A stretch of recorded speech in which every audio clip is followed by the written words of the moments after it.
Richard Byrd explored more uncharted land than any other man in history. He was a man of action, but he was a man of thought as well, an explorer and a scientist, an adventurer and a philosopher, a complete man, one of the men in history who had to lead the way.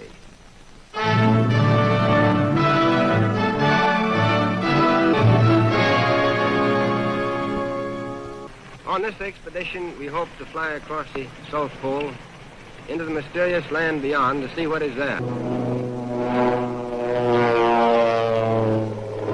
To the cameramen who made this picture, I want to give full credit. They did not hesitate to risk their lives at their job. Now, the North Pole is the center of a deep ocean, whereas the South Pole is the center of a high plateau which averages 7,000 or 8,000 feet in altitude. There's no life whatever beyond the edge of the world. There are no Eskimo. It is too cold for human beings to live there permanently. When we left on this expedition, we were, to put it very mildly, extremely anxious to find out if it existed. Would we be able to find it? And that was the great question. We left on this expedition from the Navy Yard at Boston. Here is our supply ship, the Rupert, just a big unprotected iron ship of 8,000 tons. Here is our icebreaker, the Bear, which we took as a protection for the personnel of the Rupert, and also to use exploring in dangerous ice areas.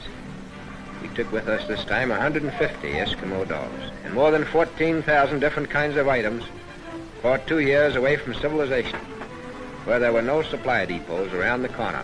Day followed day, week followed week, as we penetrated the great Pacific. We headed straight south, and here we have an ordinary unprotected iron ship, sailing in seas no ship had ever been in before since the world began. It wasn't that we were any better than our predecessors. We simply had a more open ice here. We bucked the ice till we were finally stopped by an impossible pack. Impossible, at least, for the Rupert. But we wanted to see what was beyond the horizon. That's what we came for. And for that purpose, we had another string to our bow, aviation. We retreated a few miles and managed to find an open lake in the ice field. So we proceeded to put the plane overboard. We had to execute this maneuver as rapidly as possible because we knew that under the influence of the wind and the tide, the fields would soon close in around the ship again. In fact, the ice is already beginning to close in.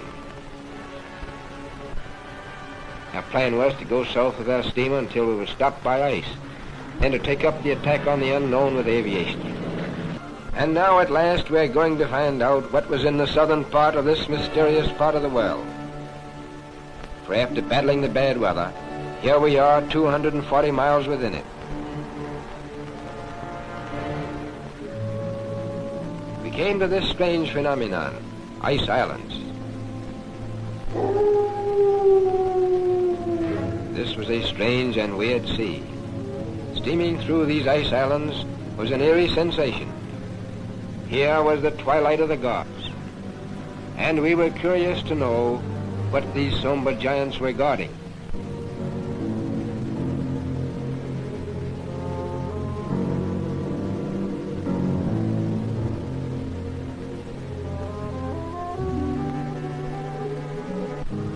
At long last, the dice fell our way, for the elements acted in our favor. The wind and the tide, which had closed the ice in around us, finally opened the pack so that we could break our way into more open sea. We had added nearly 500,000 square miles to the Pacific Ocean. And here is our journey's end. At length we sighted that great natural phenomenon, the ice barrier.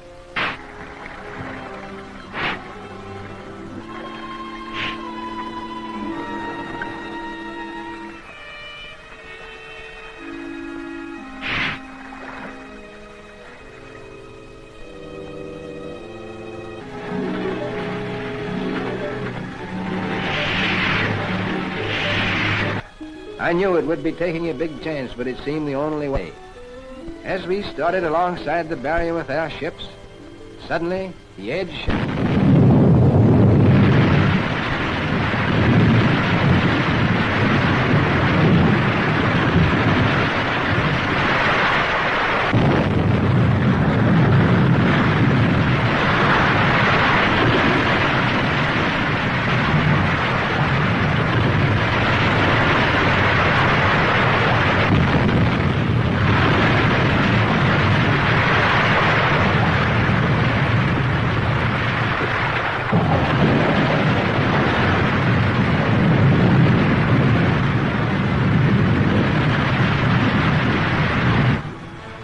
enough of ice falling to sink a fleet of ships.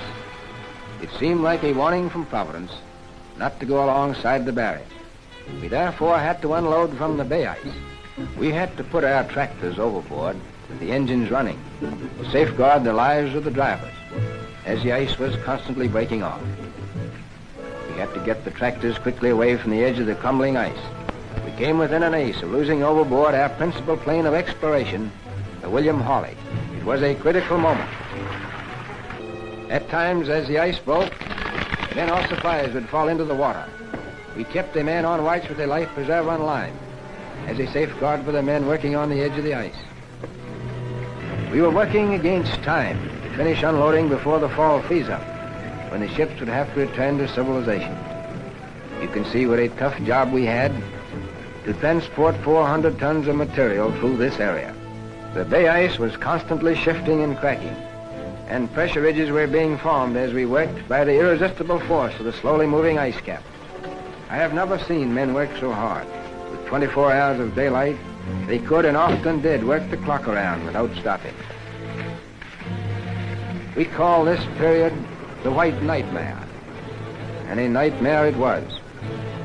The hardest work of all was this man-hauling of sleds, which we had to do in order to get unloaded in time. Eskimo Huskies, still the backbone of polar exploration. They can go where no tractor could ever go. You can't do without them. The Rupert must go back to civilization because the bay would soon freeze and she couldn't stand the ice. Now, the only person out of 150 men to get sick and who would have to go back on the Rupert was the doctor. At very great risk, I had to dispatch the bear northward to get another doctor, for I pledged myself not to risk men for a year on the ice without medical care. There would be anxiety over the bear. Suddenly, without warning, a storm hit us before we could get all of our food and other vital supplies stored away. And all hands had to work frantically throughout the storm to prevent the loss of food boxes under deep snowdrifts. The storm lasted for many hours.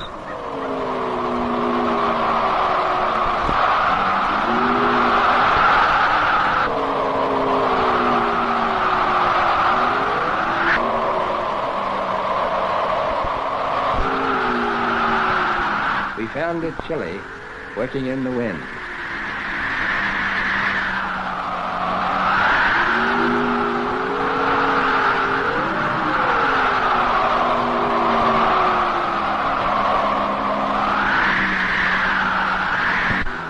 And when it was over, there was a bit of digging to do.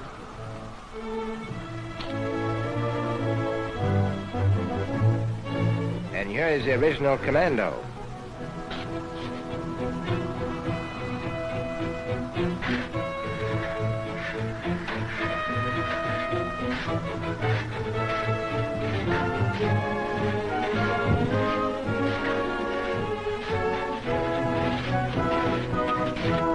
The honor of leading this expedition belongs to Admiral Richard Byrd.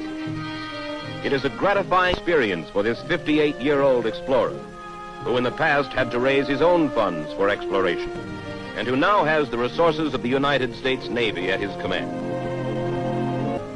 In 1955, 2 years before his death, Admiral Richard Byrd departs on his 5th and last expedition, but it's not simply an unknown continent or a distant ocean that lures adventurers like Richard Byrd. As he put it, here is a door ajar through which one may escape from the noise and chaos of civilization into the solace and harmony of the cosmos, and for a moment be part of it.